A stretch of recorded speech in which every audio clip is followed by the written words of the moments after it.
I know you guys been already like in different like animated movies, but this one is special, right? This one is special not only because I mean some people might think, oh, when you're like in an animated movie, you just have to go record your voice and that's it.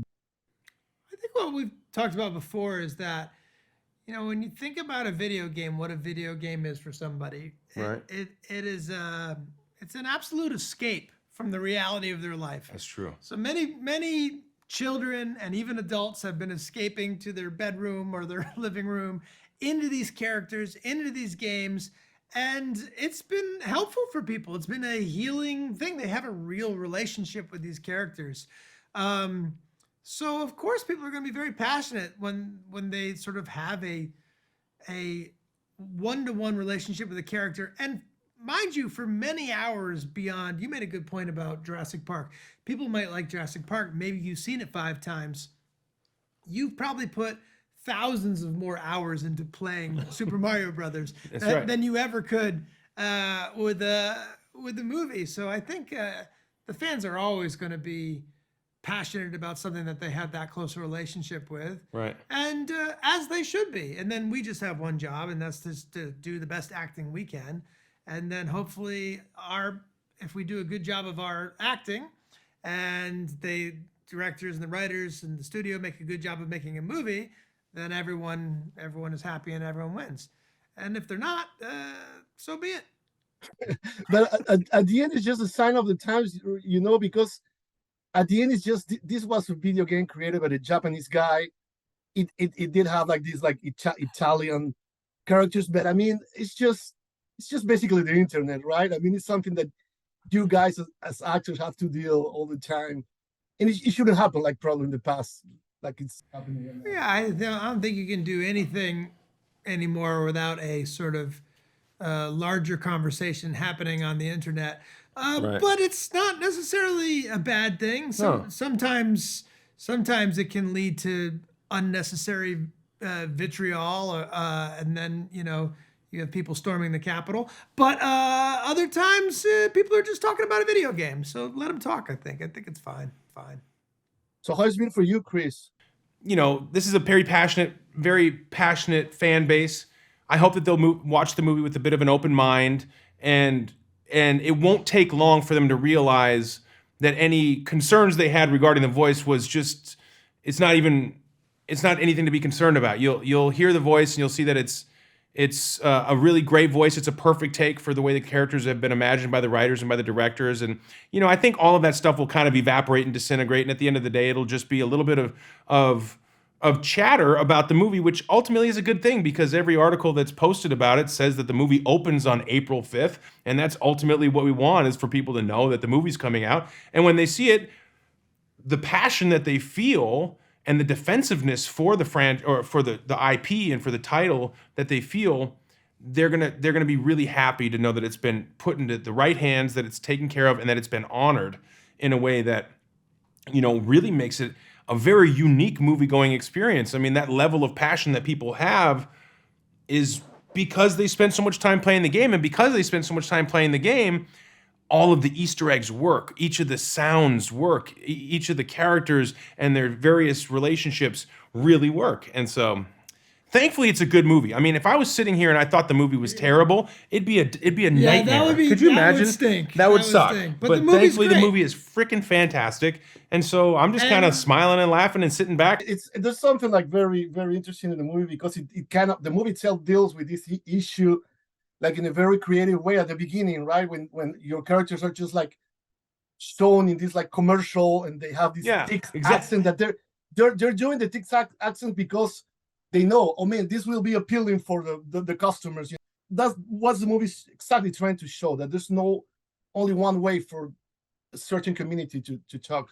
You're absolutely right, and it's all grounded in the reality that they created to craft this story, and that is, these are two brothers. They are the sons of probably maybe first or second generation Italian immigrants, and they're two American dudes from Brooklyn, and they have I think a if you business. look at the accents that sort of the commercial within the movie is doing. it's a very sort of heightened accent, which almost no one has anywhere. Right. And that 90 minutes of that might have been a Yeah. little bit unbearable for the It's audience. But beautiful because that was always the way that it was in the script. It's always the way it was in the movie. And then this stuff came out, and it's kind of like, well, it's kind of great because you're going to get an opportunity to see that we're capable of doing those voices if you wanted, but also you wouldn't want that. So just trust the filmmakers to make a really great movie, and you'll check it out, and all that stuff will disappear. And it's just it's silly stuff, and it's also kind of entertainment. You know, people like to get online and mix it up, and it's fine. I don't, you know, I think I wouldn't want to take that away from anybody. So anyway, Charlie, was it easier for you to do that thick accent?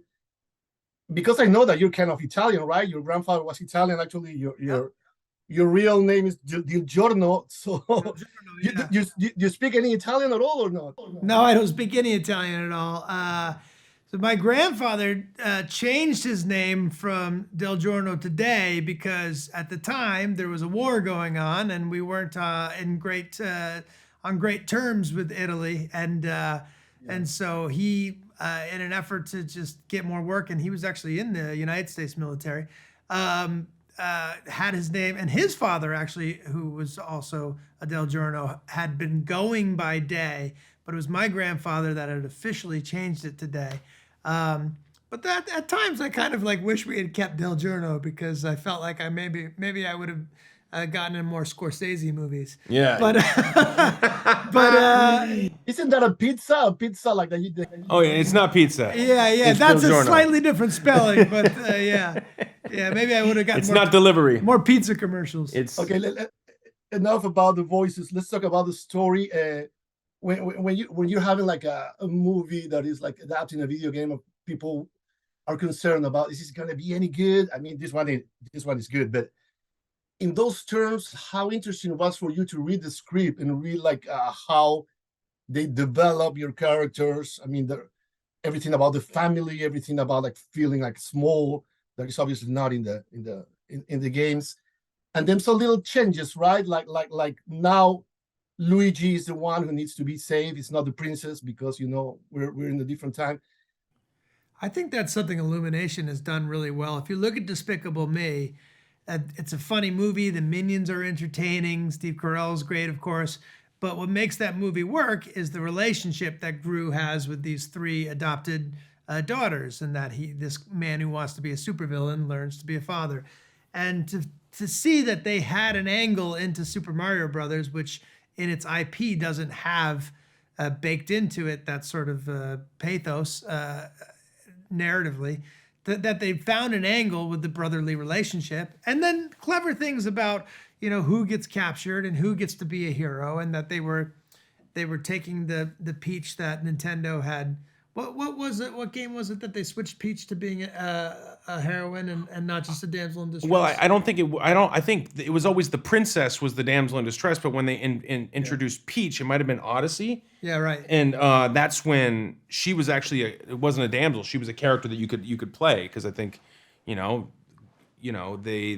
were a little cutting edge in that regard. Yeah, as an long actor, ago. it's a huge relief to find that they have found an angle that you're approaching these scenes from an emotional standpoint, and not just what are the funniest noises I can make. Right, and the idea that an older brother is going to rescue his younger brother, two guys who have been in it together, who have both had each other's backs and supported each other through their insecurities and their various career failings, and all of the backstory stuff you get in the opening act of this is going to create much more of a dynamic relationship than I'm going to rescue her because she's cute.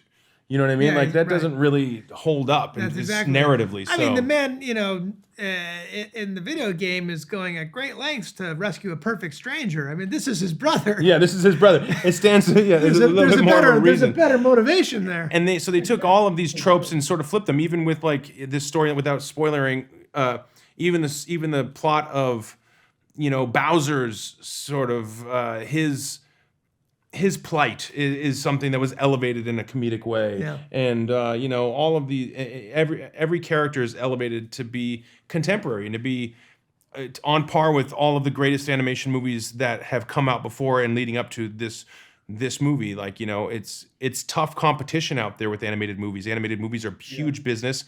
They're big blockbuster movies.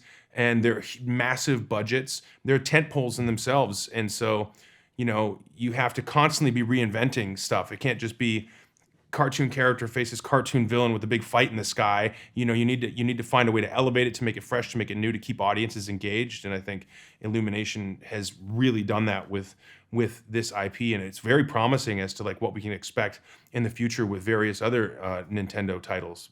And at the same time, this is like basically a movie for kids, but it's not only for kids, and it makes sense, right? Because the original game, the creator, he said that all the thing with the mushroom was based on Japanese folk tales. They talk about magical mushrooms. So there's certain moments in the movie when you say, are they talking about that? And there probably are, because you need, I mean, it just makes sense. I think a good animated film can always walk that line between, you know, giving the kids 90 minutes of entertainment and then having enough references or moments for adults to be able to enjoy the ride too. And then maybe for, I guess we'll see, right? Because most of these movies have happened within the last 20 years or so. We'll see what a generation growing up with these cartoons, they'll get to come back to them and watch them as adults and see them with like entirely different eyes.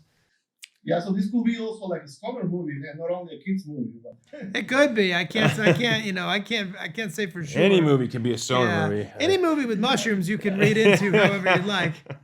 Yeah, but you know, that's any movie can be a stoner movie. That's right. That's right. That's a good answer. And so, what about the process of recording the voices? Were you like separated, like it usually is, or? Yeah, Yeah. this was we were all isolated, both due partly because of COVID, you know, keeping everybody safe and isolated in their own booths, but also because the animation studio was in Paris. We were working remotely, and because of everyone's schedule, we were all over the place. So I think I did about, 20 sessions over the course of a couple years. And I was in Atlanta, or I was in Los Angeles. Where were you primarily in Los Angeles? I was primarily here recording this. Yeah. And so, yeah, everybody was kind of all over the place and shooting it virtually. We didn't really get to spend time together for this movie until it came time to promote the movie. But how difficult is to do that? To be like, you have to be emotional and everything, and while you're recording, but you don't have the guys around you. It's just like, is it complicated? I mean, you guys have experience in this, right? But I don't know.